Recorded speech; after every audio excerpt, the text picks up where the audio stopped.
Hey everyone, Aiden here from Push Square with Robert Ramsey's review of RoboCop Rogue City Unfinished Business. Let's see if this one's worth checking out in our PS5 review. When RoboCop's beloved police precinct is ransacked by a mysterious mercenary company, he has no choice but to hit up their hideout and put down the population of a small country. RoboCop Rogue City is back and it's still good fun, for the most part. Unfinished Business is basically a mini sequel. It's actually entirely separate from the 2023 title. You buy it standalone and none of your progress from Rogue City carries over. His story is also standalone. It takes place after the events of Rogue City, but it has very little to do with them. The whole thing is set within the concrete walls of OmniTower, a dystopian living complex that houses thousands of civilians. If you've seen 2012's Dread movie, then you know exactly what you're getting into here, as RoboCop fights his way through floor after floor of gun-toting goons, automatic defense systems and booby traps. However, without the exploration of Rogue City's Detroit to fall back on, Unfinished Business quickly devolves into a monotonous corridor shooter. We like the game's punchy gunplay, and some of the new melee finishers introduced here are a good laugh, but the combat alone isn't quite enough to carry this 10-hour killing spree. Now admittedly, we're a bit torn on this one. On paper, a smaller, action-focused RoboCop campaign sounds right up our alley, but in practice, it just goes to highlight how important the downtime between bouts of violence was in Rogue City. Unfinished Business isn't completely without moments where Robo has to do some detective work or chat with some comically uncouth residents, but the available side quests are incredibly basic and the rewards for completing them are barely worth your time. It also doesn't help that Unfinished Business is a step backwards in terms of overall quality.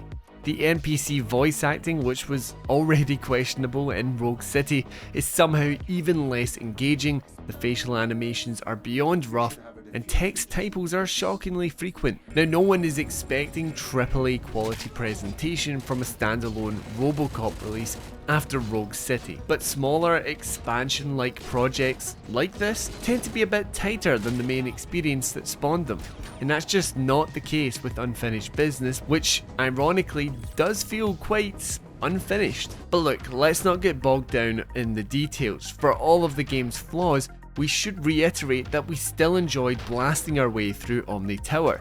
Hearing desperate mercs panic over the metal freak as RoboCop comes barreling into their dens feels fantastic, and the squishy sound effects that accompany critical headshots are still superb. The act of actually being RoboCop remains the main draw here, and it's just enough to hold Unfinished Business together.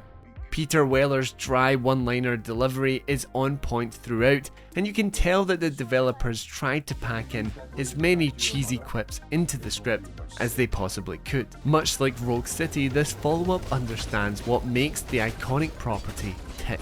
So with that in mind, we were a little concerned about this game's implementation of flashback sequences, which see you play as Alex Murphy, you know, back when he was just a normal, hard-working cop. Now fortunately, these are actually something of a highlight despite being used sparingly across the campaign.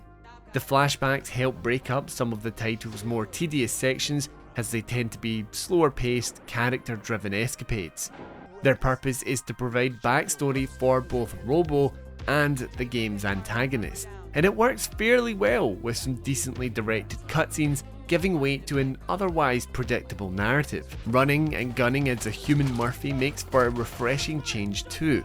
Now, while he's obviously nowhere near as tanky as his future self, the simple fact that he's able to crouch and move at speed means the firefights become much more cover-centric. In truth, it's all pretty basic, but it's just nice to have some variety in what can be a very one-note release. So, you can't really go wrong with Unfinished Business if you've enjoyed its underrated predecessor, but expectations need to be kept in check. The standalone follow-up is disappointingly rough around the edges, and although its comically violent combat remains satisfying, it's not varied enough to elevate the entire action-heavy campaign. Still, we're never going to say no to more Rogue City.